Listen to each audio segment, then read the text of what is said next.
In January 1947, the city of Los Angeles became the center of one of the most infamous and haunting mysteries in American history. The life and untimely death of Elizabeth Short, known posthumously as the Black Dahlia, captivated and horrified the nation. Over 75 years later, her story continues to evoke questions and theories, with no definitive answers in sight. Elizabeth Short, born in Boston in 1924, grew up in a family that struggled during the Great Depression. At 19, she moved to California, drawn by the allure of Hollywood and dreams of becoming a star. Friends described her as beautiful, charming, and ambitious, though life in Los Angeles proved to be far more challenging than she had anticipated. Elizabeth's final days remain shrouded in mystery. On the morning of January 15, 1947, her body was discovered in a vacant lot in the Leimert Park area of Los Angeles. The discovery was as shocking as it was perplexing, and it immediately launched one of the largest investigations in LAPD history. The press, eager for a sensational story, quickly nicknamed her the Black Dahlia, a reference to her dark hair and penchant for wearing black clothing. The media frenzy that followed turned Elizabeth into an enigmatic symbol of Hollywood's dark side, often overshadowing her humanity. The case drew immense public interest, but the investigation was riddled with challenges. Detectives interviewed hundreds of suspects and followed countless leads, yet none yielded concrete answers.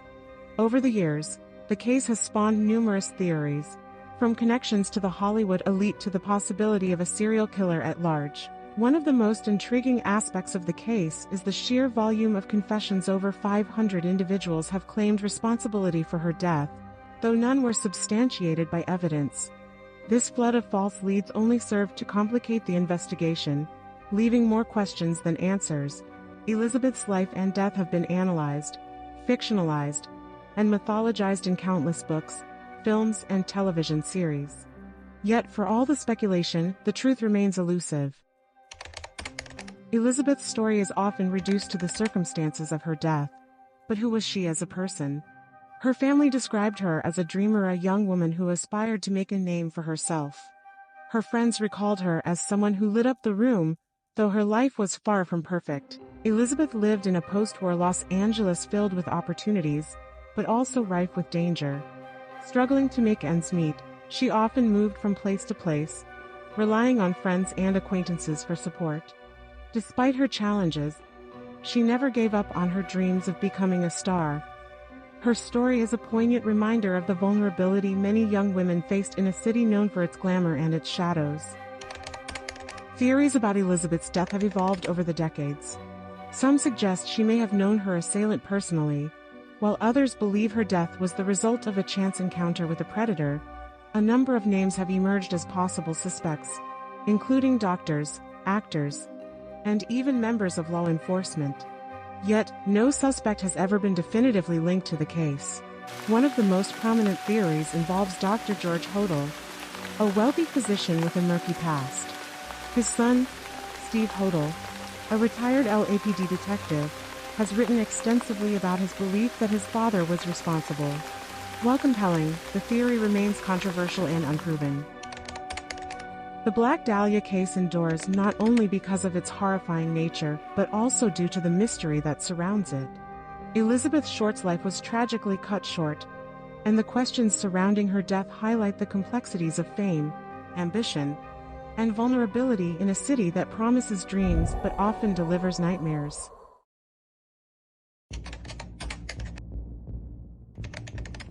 On a cold February night in 2004, 21-year-old Maura Murray vanished without a trace. What began as a seemingly simple car accident on a rural road in New Hampshire has since spiraled into one of the most perplexing and heavily debated missing persons cases in American history.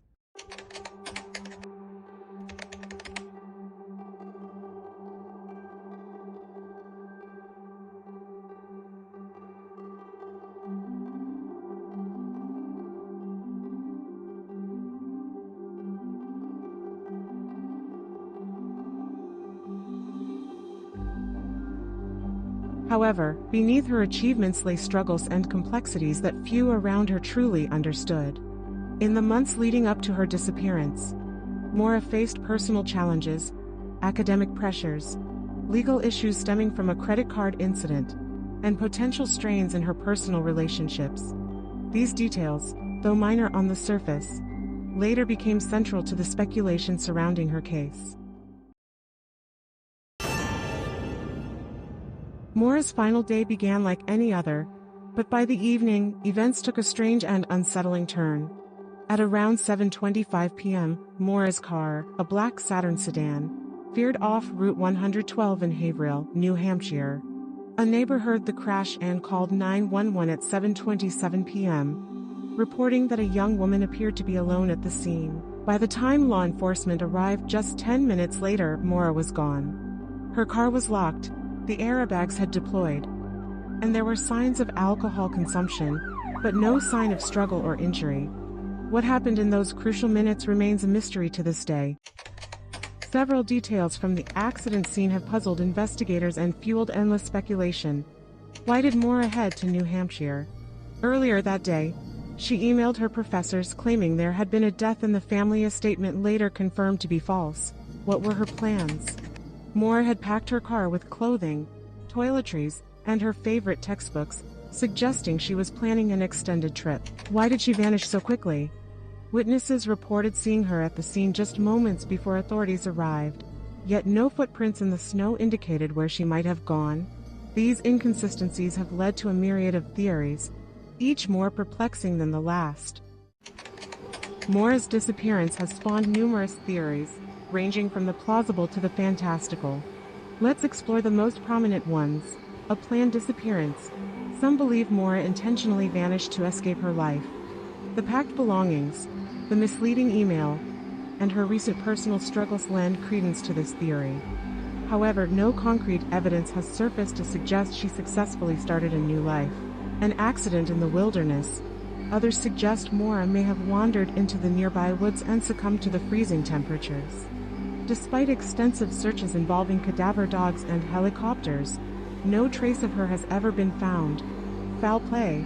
The rural road where Maura disappeared was isolated, and some speculate that she may have encountered someone with ill intentions. Could a passing motorist or a local resident have harmed her? An unknown connection.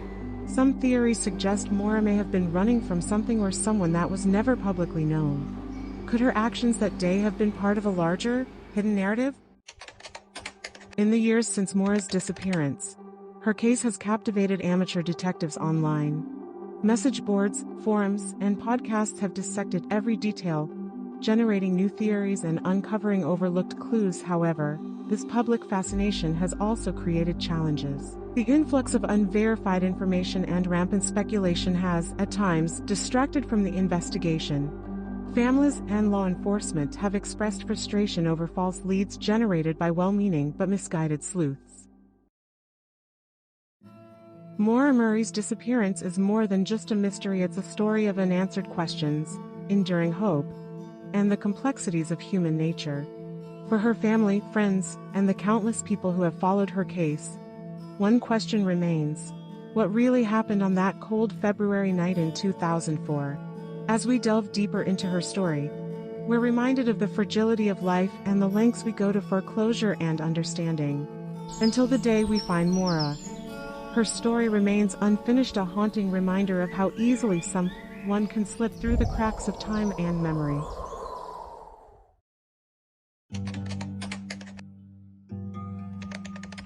In 2008, the brutal murder of Travis Alexander shocked the world. Travis, a successful businessman from Arizona, was found dead in his home, stabbed multiple times, shot and left in a gruesome state.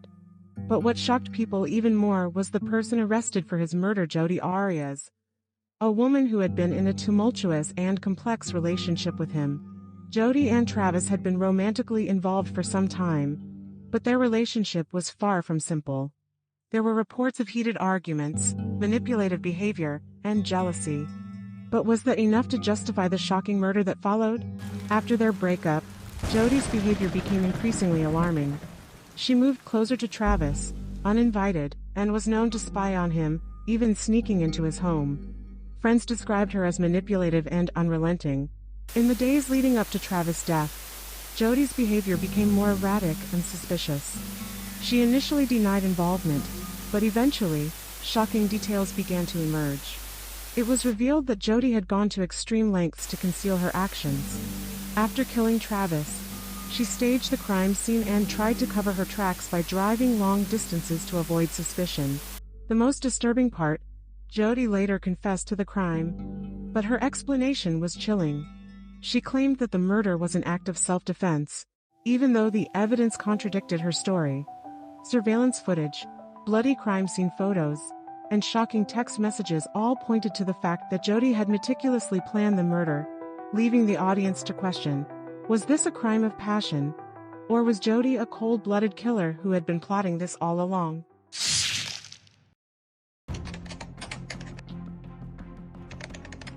In December 2010, the life of 24-year-old Phoebe Handsjuk came to a tragic and puzzling end in a luxury apartment complex in Melbourne, Australia.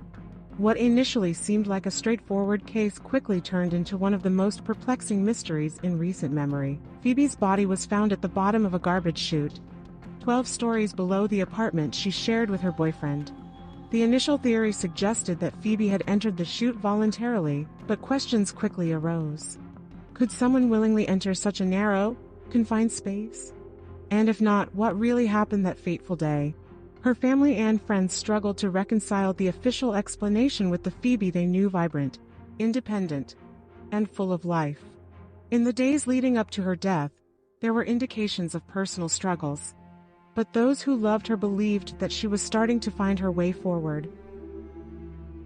What makes this case particularly haunting are the unanswered questions. How did Phoebe end up in the chute? Was it a tragic accident, or could someone else have been involved? The physical logistics and circumstances surrounding her death left even experts scratching their heads. An inquest into Phoebe's death revealed a complex picture but stopped short of providing definitive answers. Her story remains an open wound for her loved ones and a reminder of how fragile life can be in the face of uncertainty. In the heart of 1965 America, a story unfolded that would forever scar the small town of Indianapolis and haunt the nation. Sylvia Likens was a bright, vivacious teenager with dreams and aspirations like any other 16-year-old. But in a cruel twist of fate, her life was tragically cut short in one of the most harrowing cases of neglect and abuse ever recorded. How did a seemingly ordinary family turn into perpetrators of unspeakable cruelty? And how did a community fail to notice the signs of Sylvia's suffering? Let's take a closer look at the events that led to this tragedy and reflect on the lessons it leaves us. Sylvia Likens was born on January 3, 1949 in Lebanon, Indiana, into a working-class family. She was the third of 5 children, with 2 sets of twins among her siblings. Known for her sweet demeanor and caring nature, Sylvia had dreams of becoming a teacher one day. However, life was not easy for the Likens family. Her parents, Lester and Betty, often struggled financially, moving frequently and taking temporary jobs to make ends meet. This instability would lead to the fateful decision that changed Sylvia's life forever. In July 1965, Lester Likens, struggling to provide for his family, arranged for his 2 daughters, Sylvia and her younger sister Jenny, to stay with a woman named Gertrude Banaszewski. Gertrude, a single mother of 7, promised to care for the girls in exchange for $20 a week. On the surface, this seemed like a reasonable solution. But as weeks turned into months, the situation at the Banaszewski home began to spiral into darkness. Sylvia and Jenny's lives turned into a nightmare of neglect, abuse, and isolation. The abuse started with verbal taunts and minor punishments but quickly escalated into horrifying physical violence. Gertrude's frustrations over late payments from the Likens family seemed to fuel her cruelty, and she began targeting Sylvia, accusing her of lies and inappropriate behavior. Tragically, Gertrude's own children, and even some neighborhood kids, became involved in the abuse. Sylvia was beaten, starved, and subjected to degrading punishments that defy comprehension. Throughout this ordeal, her younger sister Jenny, who suffered from polio, was too terrified to intervene, fearing she would be next. Perhaps the most chilling aspect of this case was the complete silence from the community. Despite Sylvia's visible injuries and her cries for help, no one intervened. Teachers, neighbors, and even Jenny's classmates noticed something was wrong, yet the abuse went unreported. Why did no one step in? Was it a lack of awareness about child abuse at the time, or was it simply apathy? The tragedy of Sylvia Likens is not only a story of individual cruelty but also of societal failure. By October 1965, Sylvia's condition had deteriorated to the point of no return. Her body was battered and broken, and she was too weak to escape. On October 26, 1965, Sylvia succumbed to her injuries in the basement of the Banaszewski home. When police arrived, the horrors of what Sylvia endured became shockingly clear. The Banaszewski household was immediately implicated, and the trial that followed would expose the depths of human cruelty. Gertrude Banaszewski, along with some of her children and neighborhood accomplices, was arrested and charged with Sylvia's murder. The trial revealed the appalling details of the abuse, shocking the nation. While Gertrude was convicted and sentenced to life in prison, she was paroled after just 20 years. This leniency in sentencing outraged the public and raised questions about the justice system's treatment of abuse cases.